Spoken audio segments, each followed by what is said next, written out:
Doumbé, la suite, Doumbé, la suite. Jordan, c'est mort. Mais c'est un pas force. Hey yo, Wissam Fight Fam, j'espère que vous allez bien et que vous passez un sweet et agréable lundi. Je suis Amir de Beast Mode, bienvenue dans mon antre. Bon, d'entrée de jeu, on va régler et calibrer deux dossiers immédiatement concernant le Doomsday. C'est Jordan et Baki. Concernant Zebo, il veut pas entendre parler de revanche, il veut pas entendre parler de rematch. Pour lui, c'est réglé, c'est du passé, ils ont pas le même level. Même il l'a invité à venir s'entraîner et régler ça en sparring pour qu'il n'y ait plus aucune discussion. Concernant Baki, franchement ça peut se comprendre. Encore à la limite, quand il n'avait pas encore signé avec les grandes organisations, ça pouvait encore s'entendre. Mais là, quel serait l'intérêt? Comme il l'a dit lui-même pendant ce live TikTok. Hey, vas-y, viens, fight, boum, high kick. J'attrape, ça dit lâche ça, bah crochet du gauche, dodo. Et c'est pas la droite, hein, c'est la gauche. Je suis droitier. C'est-à-dire, imaginez si je dors pendant. S'il a dormi, ça mue avec la gauche. Imagine la droite.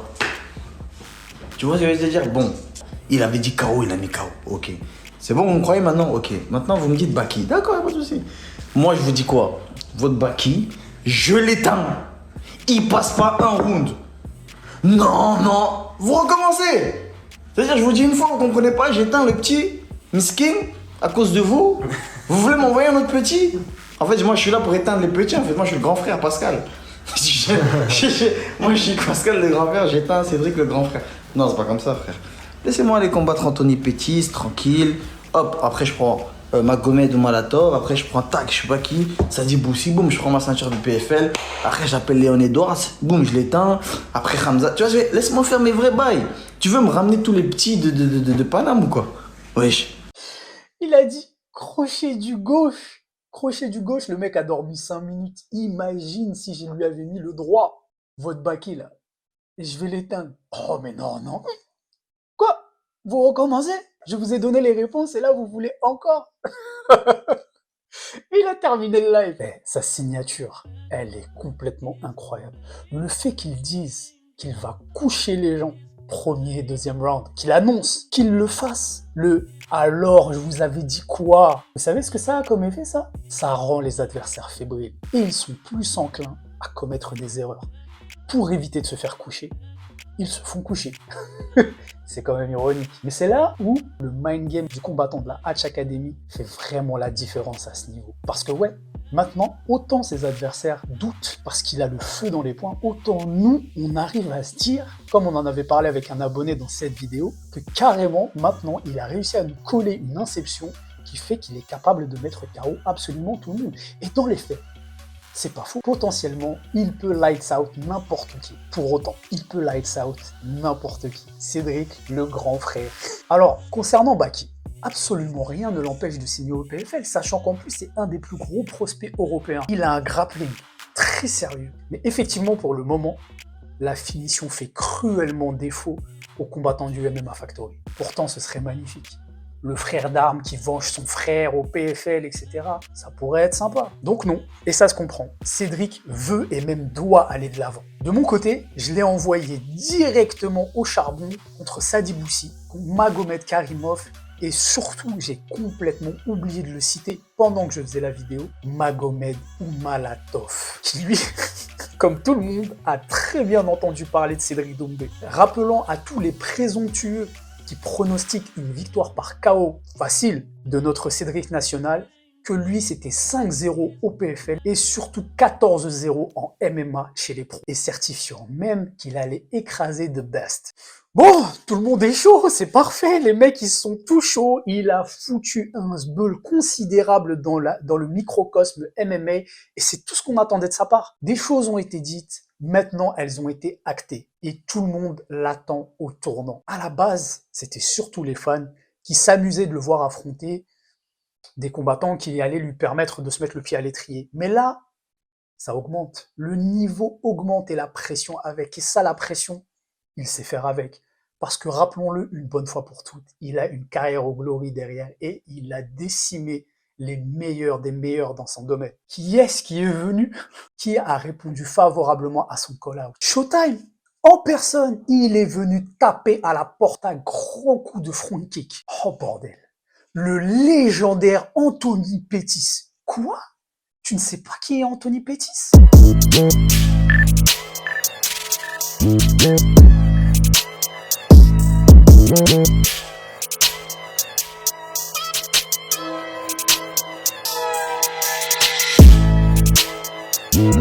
Celui qui a délivré le Matrix Kick, le coup de pied le plus iconique de l'histoire du MMA et même du fight, j'ai envie de vous dire. Tellement on n'avait jamais vu ça.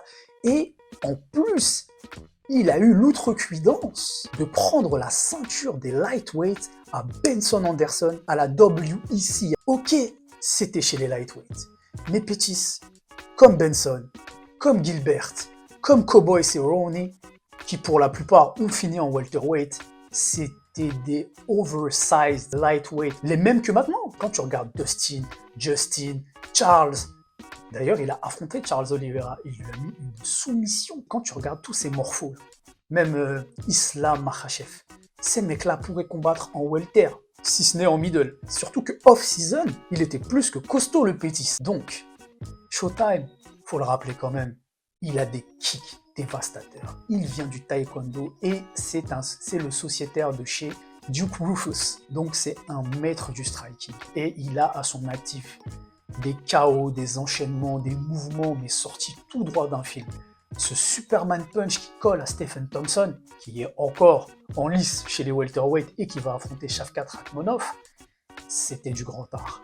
Donc Showtime, lui, concrètement, il est arrivé à l'UFC et après un combat inaugural qui a été assez compliqué contre Clay Guida, parce qu'à l'époque, Guida c'était la galère parmi les lightweights. Personne ne voulait le prendre. Cardio infini, une lutte relou, il te colle, il te lâche pas. Parfois même, il arrivait à te mettre des patates magiques sorties de nulle part. Non, Guida, c'était chiant, t'avais beau le taper, le mec ne tombait pas. Donc après un premier fight contre Clay Guida, il a exterminé le reste de la catégorie, collant des KO mais mémorables, décapitant Joey Lawson, cassant en deux Cowboy Cerrone, avant de casser les côtes et le bras de Benson Anderson, encore une fois en lui prenant la ceinture des lightweight. Et derrière, il a enchaîné en démontant Gilbert Melendez avec une sublime soumission. Et pour rappel, Gilbert Melendez, c'était un expert du sol de chez Cesare Gracie. Exactement la même team que Nick et Nate Diaz et Jake Shields. C'est simple, à l'époque du Strikeforce, t'avais Nick Diaz chez les welter, Jake Shields chez les middleweight, champion bien sûr pour les deux, et Gilbert Melendez qui dominait les lights. Maintenant, ce qui s'est passé pour Showtime, disons qu'il a eu une mauvaise période à coup de je gagne, je perds, je gagne, je perds, je gagne, je perds. Et disons-le clairement, l'USADA était passé par là. C'est mon opinion. Dites-moi dans les commentaires si vous pensez qu'il y a autre chose. Parce qu'il était phénoménal. Et sa capacité à briser quelqu'un sur un kick, et puis derrière, à arriver à coller une soumission, faisait de lui un monstre. Et vraiment quelqu'un qu'on ne voulait pas prendre, puisque justement il suscitait la peur chez ses adversaires, le Showtime. Et c'est la même chose pour Cédric. Et j'ai eu tendance à l'oublier parce qu'il était un peu en retrait du monde du MMA, puisqu'il n'a pas combattu depuis mai 2022. Ouais, il était de côté. Et sa carrière au PFL, disons-le très poliment, est un fiasco. Il en est à une victoire pour 4 défaites. Pour une légende, c'est compliqué. Mais, justement, ça tombe très bien. Puisque là, il a la possibilité, c'est lui qui le dit lui-même, de faire le combat le plus excitant de l'histoire du PFL. Striker contre striker, ancienne légende de l'UFC contre ancienne légende du Glory et futur superstar en puissance, si ce n'est pas déjà le cas, vu toute la tournée médiatique qu'il a fait, du MMA et déjà des sports de combat. De par son passif, on adorerait voir ça. Là, vraiment, l'opposition stylistique, elle est incroyable. Et Doomsday, lui, aimerait faire quelques highlights avant de rentrer dans le tournoi à $1 million du PFL.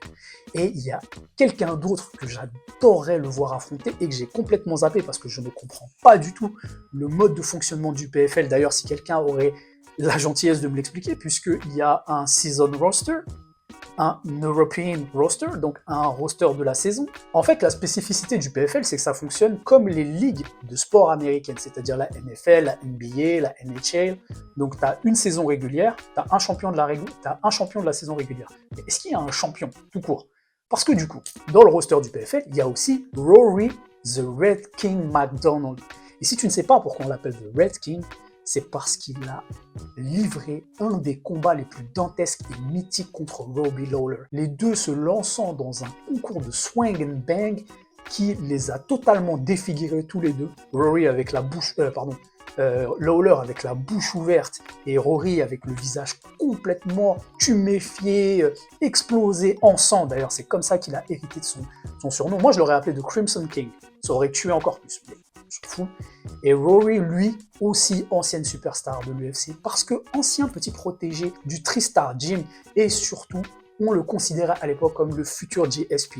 Parce que c'est vrai qu'il était complet. De la lutte, du sol, du striking, malheureusement, pas de knockout power. Et ça, franchement, contre Lawler, je pense que ça aurait fait la diff. Mais je m'égare. Bref, c'est pas rien. Et là, il peut clairement changer de dimension en se fightant contre Showtime et contre Rory. Ouh, sans vouloir manquer de respect à ses anciens adversaires, ça nous change de bourrillon et de climax. Vraiment là, on rentre dans une dimension totalement différente.